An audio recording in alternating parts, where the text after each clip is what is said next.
आप देख रहे हैं अपना बिहार और आपके साथ मैं हूं विवेक। भागलपुर में अपराधियों ने एक जमीन कारोबारी अमरेंद्र सिंह की गोली मारकर हत्या कर दी। घटना बबरगंज थाना क्षेत्र के कुतुबगंज इलाके की है।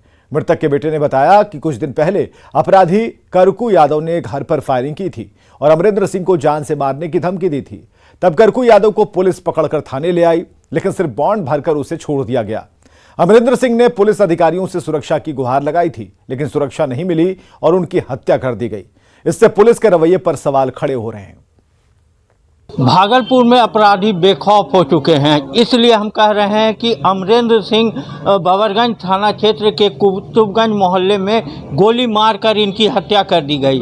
इससे पहले भी 2 महीना पहले इन्होंने इनके घर पर गोली चली थी और जिसकी शिकायत जो है थाने से लेकर वरीय पदाधिकारियों तक की गई थी, लेकिन उसकी कोई कार्रवाई नहीं हुई थी और उनके पास जो खोखा भी रखा हुआ था जो गोली चला था, लेकिन पुलिस की लापरवाही उस समय साफ तौर पर नजर आई थी और कहीं से कोई कार्रवाई नहीं हुई और आज बेखौफ अपराधियों के द्वारा इनकी गोली मारकर हत्या कर दी गई है। इनके पुत्र हैं, हम उनसे बात करते हैं। क्या हुआ था पहले, क्या हुआ था और आज क्या घटना घटी? पहले करकू यादव जो धमकी दिया था कि 1 से 1.5 महीनों में मार देंगे और मरवा ही दिया मेरे पिताजी को।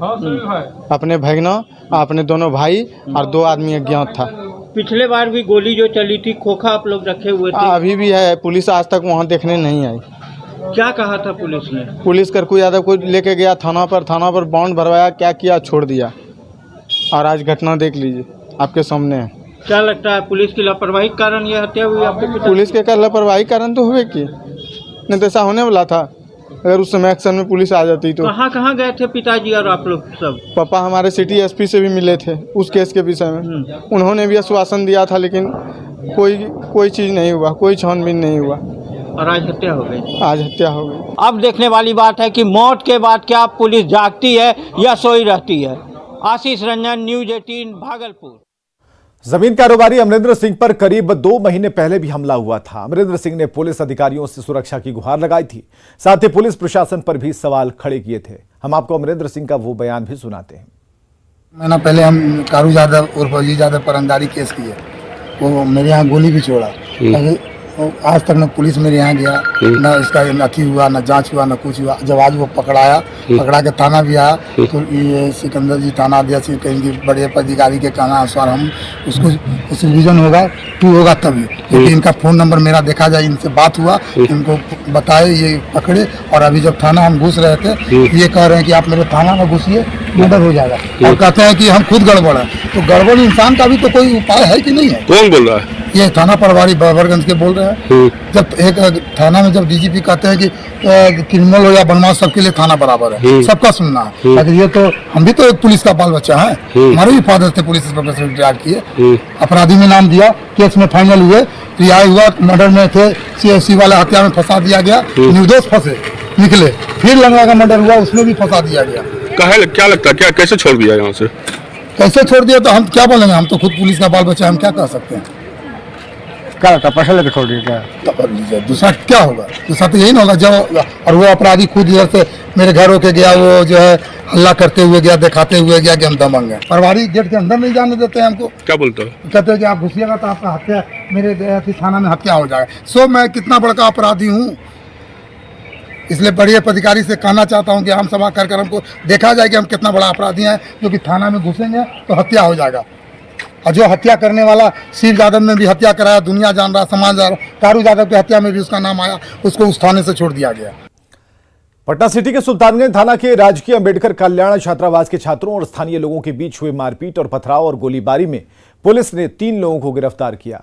पुलिस ने छात्रों पर फायरिंग करने वाले स्थानीय निवासी अनिल यादव को गिरफ्तार किया है, साथ ही उनका लाइसेंसी पिस्टल जब्त कर लिया। पुलिस ने इस मामले में 2 छात्रों को गिरफ्तार किया है। पुलिस के मुताबिक छेड़खानी मामले को लेकर विवाद बढ़ा था और इसके बाद दोनों पक्षों की तरफ से रोड़ेबाजी और फायरिंग हुई। फायरिंग में 3 छात्र को गोली लगने की भी बात सामने आई थी, लेकिन पुलिस ने गोली लगने की घटना को नकारते हुए रोड़ेबाजी में लोगों के घायल होने की बात कही।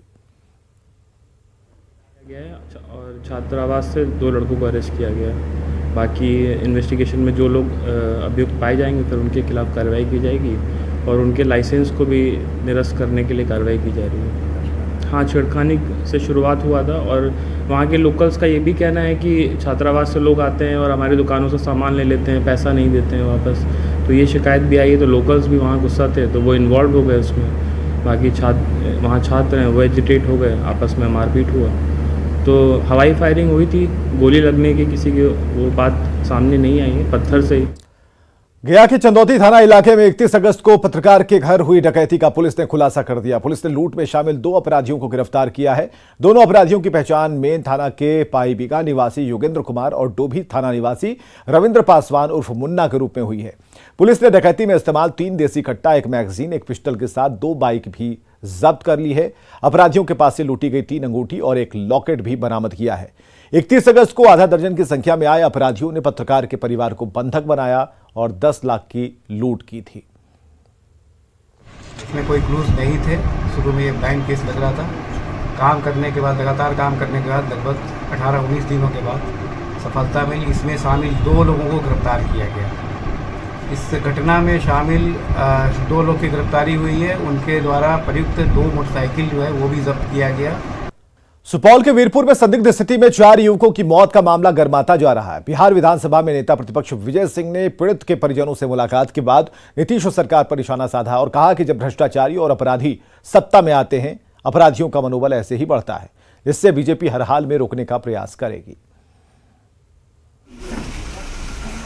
जमात सत्ता में आती है, अपराध का माहौल बढ़ता है, प्रशासनिक अराजकता फैलती है और प्रशासनिक अराजकता के कारण समाज में अशांति और अव्यवस्था फैलती है। ये उसी का सूचक है। इस तरह के वातावरण को हर हाल में रोकेंगे। बिहार में एक बार फिर अपराधियों ने बैंक लूट की घटना को अंजाम दिया। मुजफ्फरपुर के गोबरसही इलाके में आईसीआईसीआई बैंक में 3 बदमाशों ने 15 लाख रुपए की लूट की घटना को अंजाम दिया है। हमारे बैंक में लूट, 15 लाख की हुई लूट, कर्मचारियों को बंधक बनाकर लूट। मुजफ्फरपुर के सदर थाने के गोबरसही इलाके के इसी बैंक को अपराधियों ने निशाना बनाया। हथियारबंद 3 अपराधियों ने दिन दहाड़े आईसीआईसी बैंक से 15 लाख रुपए लूट लिए। जिस समय अपराधियों ने लूट की वारदात को अंजाम दिया, उस दौरान बैंक में काफी संख्या में ग्राहक भी मौजूद थे। हथियार से लैस बदमाशों ने बैंक में घुसते ही सभी को बंधक बना लिया। उसके बाद 15 लाख रुपए कैश लूटकर आराम से फरार हो गए। बना के रखा हुआ था। जब हम आए तो हमको भी यहाँ पे चुपचाप बैठने के लिए कहा गया। कितने अपराधी थे? 3 लोग थे, जिनके पास तीनों के पास गन थे। ये चीज तो हमको भी वो दिखाया कि चुपचाप बैठ जाए, नहीं तो देख ही रहे कि मेरे पास फेस कवर था या दिख रहा था? हाँ, मास्क पहने हुए थे। कितना अमाउंट लूटे हैं करीब? कैश काउंटर का जो भी था 13 लाख 13.5 लाख के लमसम। मशीन का भी पैसा खुला हुआ था। कैश मशीन का जो हमारा जमा वो रखा ही था, अभी टैली ही कर रहा था, सारा पैसा ले गया वहाँ से। और बाकी जो कस्टमर, तो लोग कस्टमर जैसा बता रहे, कस्टमर लोग का भी पैसा ले लिए है। बैंक लूट की घटना को लेकर पुलिस प्रशासन पर सवाल उठ रहे हैं। पुलिस आरोपियों की तलाश में जुटी है, साथ ही आरोपियों के जल्द गिरफ्तारी का भरोसा दे रही है। सूचना प्राप्त हुई है मुजफ्फरपुर जिले के सदर थाना क्षेत्र में आईसीआईसीआई बैंक में 3 अपराध कर्मियों के जाकर के वहां पर लूट करने की सूचना मिली। लगभग 13 लाख रुपए की लूट की बात प्रकाश में आई है। पुलिस तत्काल घटनास्थल पर पहुंच गई है। अपराध कर्मियों के भागने की दिशा में कार्रवाई की जा रही है और सीसीटीवी और बाकी जो वहां पर उपलब्ध गवाह हैं उनसे पूछताछ की जा रही है। बेटा में भी अपराधियों ने आधे घंटे के अंदर छिनतई की 4 घटनाओं को अंजाम दिया है। बेटा थाने से महज 100 गज की दूरी पर बदमाश पेपर वेंडर से मोबाइल और 2 महिलाओं से मंगलसूत्र और जितिया झपट कर फरार हो गए। लूट और छिनतई की बढ़ती घटनाओं से पुलिस प्रशासन की मुस्तैदी पर सवाल उठ रहे हैं। न्यूज 18 के लिए मुजफ्फरपुर से प्रियांक सौरभ के साथ पटना से संवाददाता अमित कुमार के साथ बिहटा से अमरजीत की रिपोर्ट। बिहार के मुख्यमंत्री नीतीश कुमार को लेकर सियासी गलियारे में एक चर्चा उड़ी कि 2024 के लोकसभा चुनाव में नीतीश कुमार फूलपुर से चुनाव लड़ सकते हैं, जिस पर पार्टी ने ना तो खुलकर स्वीकार किया ना ही इनकार किया। लेकिन नीतीश कुमार के फूलपुर से चुनाव लड़ने की चर्चा पर यहां की जनता क्या सोचती है, इस सवाल को लेकर जब हमने कुछ लोगों की नब्ज टटोलने की कोशिश की तो अधिकांश लोगों ने कहा कि नीतीश कुमार को यहां की जनता बाहरी समझकर वोट नहीं देगी और जेडीयू से गठबंधन कर सपा भी यूपी में भारी नुकसान में रहेगी। 2024 के लोकसभा चुनाव में बिहार के मुख्यमंत्री नीतीश कुमार के प्रयागराज की लोकसभा सीट फूलपुर से चुनाव लड़ने की चर्चाएं हैं और इस चर्चा से खुद नीतीश कुमार की पार्टी जनता दल यूनाइटेड ने इनकार नहीं किया है, लेकिन उसके बाद फूलपुर लोकसभा सीट की जो जनता है वो क्या सोचती है, क्या विचार करती है, सीधे जनता से बात करेंगे और जानने की कोशिश करेंगे। बस अब आपसे जानना चाहेंगे, नीतीश कुमार अगर यहाँ फूलपुर आते हैं लड़ने के लिए तो क्या रिस्पांस यहाँ की जनता का रहेगा? सर अभी तो कुछ सोचा नहीं है, अभी हाल ही की बात है, तो अभी तो कुछ सोचा नहीं है, लेकिन जैसा पार्टी का नेतृत्व होगा उस तरीके से विचार जरूर लोगों का किया जाए। देखिए, मुंगेरी लाल के हसीन सपने सब देखते हैं और नीतीश कुमार उत्तर प्रदेश में अगर कहीं से भी चुनाव लड़ेंगे तो मुंगेरी लाल के हसीन सपने के बराबर होगा। और रहा फूलपुर, तो ये तो असंभव है कि उनको वो जीतना छोड़ दीजिए, जमानत जब्त करा लेंगे अपनी। वर्तमान राजनीतिक परिदृश्य में मुझे नहीं लगता कि नीतीश कुमार जी को यहाँ से चुनाव लड़ना चाहिए, क्योंकि जनता ने इस बार खासतौर से उत्तर प्रदेश की जनता ने मन बना लिया है कि 80 में 80 सीटें भारतीय जनता पार्टी को ही जाएंगी। तो ठीक है, मतलब नीतीश की दाल यहाँ नहीं गली है, ऐसा आप करें। बस अब आपको क्या लगता है, नीतीश कुमार अगर यहाँ से लड़ते हैं तो उनको कितनी सफलता मिलेगी, कैसा रिस्पांस रहेगा फूलपुर की जनता का? फूलपुर ऐतिहासिक सीट रही है, इसलिए यहाँ जेडीयू का 10,000 वोट फूलपुर पार्लियामेंट में, पूरे पार्लियामेंट में 10,000 वोट मिलना मुश्किल हो जाएगा। कहा यह जा रहा है कि जो जाति समीकरण है उनके पक्ष में है। पक्ष में नहीं है, लेकिन वोट उनको नहीं मिलेगा। नहीं मिलेगा, बिल्कुल है। क्या आधार मानते हैं आप? आधार, यहाँ की सीट जो है बहुत क्रांतिकारी सीट रही है, पुरानी सीट रही है, ऐतिहासिक सीट रही है। वो बाहरी के नाम पे उनको 10-12 हज़ार वोट बस मिलेगा। ज्यादातर लोगों का यह मानना है कि नीतीश कुमार अगर फूलपुर आते हैं तो यहाँ की जनता उन्हें नकार देगी, बाहरी के तौर पर उन्हें स्वीकार नहीं किया जाएगा, और जिस समाजवादी पार्टी के गठबंधन के साथ आने की बात कर रहे हैं उसको बिल्कुल यहाँ पर वोट नहीं मिलेगा और 10,000 वोटों में नीतीश कुमार सिमट कर रह जाएंगे। कैमरा पर्सन संजीव मिश्रा के साथ सर्वेश दुबे, न्यूज़ 18 प्रयागराज। जेडीयू अध्यक्ष ललन सिंह ने बड़ा बयान देते हुए कहा कि विपक्ष की एकता से बीजेपी की हार होगी। उन्होंने कहा कि बीजेपी के पास लोकसभा में 303 सीट है, जो बहुमत से सिर्फ 31 सीट ज्यादा है। सिर्फ बिहार और बंगाल में ही इतनी सीटें कम हो जाएंगी, जिससे बीजेपी को बहुमत नहीं मिलेगा। उन्होंने यह भी कहा कि बिहार में लोकसभा की सभी 40 सीटों पर महागठबंधन की जीत तय है। हटाना चाहते हैं, हम लोग ये होने नहीं देंगे। और ये बोल रहे हैं प्रधानमंत्री, अरे अभी तो विपक्ष की एकता करेंगे, भारतीय जनता पार्टी हारेगी, उसके बाद में कोई प्रधानमंत्री बनेगा, तब देखा जाएगा। काहे के लिए चिंता करें? 2005 में आप लोगों ने बहुमत दे दिया तो मुख्यमंत्री बन गए कि नहीं बन गए? तो अब इस बार बीजेपी को हरा दीजिएगा तो देखा जाएगा। हार जाएगा सर, 2024 में बीजेपी हार जाएगा। अब बीजेपी के लोग इतना ढोल पूरा देश में बजा रहे हैं, पूरा नगाड़ा बजा रहे हैं, जैसे लगता है कि बहुत भारी संख्या है। अरे 272 चाहिए, आपका 303 है, 31 को ज्यादा है। 31 तो बिहार और बंगाल मिलके आपको साफ कर देगा, बाकी जगह का तो बातें छोड़। इसलिए चिंता मत करिए, आप सब लोग एकजुट रहिए, बिहार के लोग एकजुट रहे। बिहार में 40 में 40 महागठबंधन को और नीतीश कुमार के नेतृत्व में सरकार बनाने वाली पार्टी को देना है और दिल्ली से उनको विदा करना है। बहुत बहुत धन्यवाद। अब बात सीमांचल के सियासत की। 4 दिनों बाद केंद्रीय मंत्री अमित शाह बिहार आ रहे हैं और अमित शाह के आगमन ने महागठबंधन की बेचैनी बढ़ा दी। लिहाजा महागठबंधन ने भी शाह के दौरे का काट निकाला है। रिपोर्ट देखिए। सीमांचल बना सियासी अखाड़ा। वो धार्मिक उन्माद फैलाने के लिए प्रयास करते रहते हैं। सीमांचल की सरजमी से शाह करेंगे शंखनाद। वहाँ धार्मिक उन्माद पैदा करना चाहते हैं। पूर्णिया में ये तैयारी है केंद्रीय गृह मंत्री अमित शाह के कार्यक्रम की। इसी हफ्ते 23 सितंबर को अमित शाह बिहार आ रहे हैं। पूर्णिया और किशनगंज में अमित शाह जनसभा को संबोधित करेंगे। इसे बड़ा रूप देने के लिए भव्य तैयारी की जा रही है। अमित शाह के आगमन से पहले बीजेपी के हौसले बुलंद हैं। नीतीश कुमार के पाला बदल वाले स्टैंड में बीजेपी अब अपनी बड़ी जीत देख रही है। यह इलाका भारतीय जनता पार्टी का इलाका है। दयावश हम सीटें देते रहे हैं और हमारे दया के कारण उनके सांसद बन गए हैं, तो इस बार उनको भी पता चल जाएगा।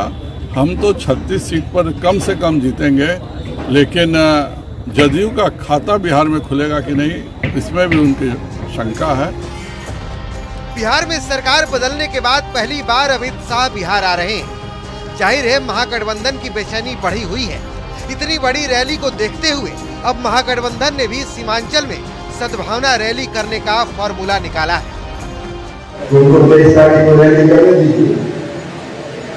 और 23 तारीख के बाद पूर्णिया, किशनगंज और कटिहार में महागठबंधन का संयुक्त रहने के लिए सांप्रदायिक सद्भाव रैली आयोजित करिए। दरअसल 2019 के लोकसभा चुनाव में मोदी की जबरदस्त लहर के बावजूद किशनगंज लोकसभा सीट पर कांग्रेस ने कब्जा जमाया था। पूरे बिहार में महागठबंधन की एकमात्र जीती हुई लोकसभा सीट किशनगंज ही थी, लेकिन अब समीकरण बदल चुका है। ऐसे में अमित शाह का सीमांचल दौरा सियासी लिहाज से बेहद अहम है। पूर्णिया से न्यूज 18 के लिए कुमार प्रवीण की रिपोर्ट।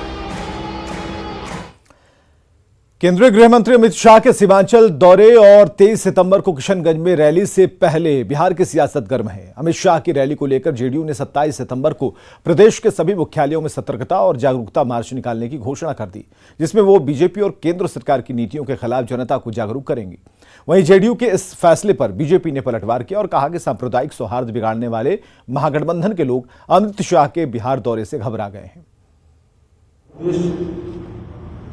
केंद्र सरकार की गलत नीति, गलत मंसूबे, भाजपा का रची गई साजिश का पर्दाफाश करना, बेनकाब करना और लोगों को अवगत कराना बीजेपी आरएसएस के एजेंडे पर काम कर रही है, लोकतंत्र की हत्या कर रही है। ये प्रतिरोध मार्च किसके खिलाफ निकाल रहे हैं? और सांप्रदायिक सौहार्द बिगाड़ने वाले लोग, जो लोग धार्मिक तुष्टीकरण की राजनीति करके बिहार में आतंक का माहौल खड़ा करना चाहते हैं, वो लोग किस सौहार्द की बात करते हैं? जब नरेंद्र मोदी जी की सभा गांधी मैदान में हुई, महागठबंधन की सरकार ने बम विस्फोट कराया और नीतीश कुमार जी की सरकार के नाक के नीचे गृह मंत्री हैं। पीएफआई का मोडस ऑपरेंडी फला फूला 20,000 लोग ट्रेंड कर दिए गए। मुख्यमंत्री नीतीश कुमार ने उद्योग विभाग की समीक्षा की और इस दौरान सीएम ने सभी वर्गों के लिए रोजगार सृजन और उनकी आमदनी बढ़ाने के लिए तैयार रहने को कहा। सीएम ने यह भी निर्देश दिया कि निवेशकों को यह जानकारी दी जाए कि उनकी सुविधा के लिए राज्य सरकार क्या रियायतें दे रही है। सीएम ने कहा कि मुख्यमंत्री उद्यमी योजना के तहत अनुसूचित जाति, अनुसूचित जनजाति, अति पिछड़ा वर्ग, महिलाएं और युवा लाभान्वित हो रहे हैं और इनमें तेजी लानी चाहिए। समीक्षा बैठक में डिप्टी सीएम तेजस्वी यादव मौजूद रहे। और खबरें लगातार जारी हैं, बने रहिए।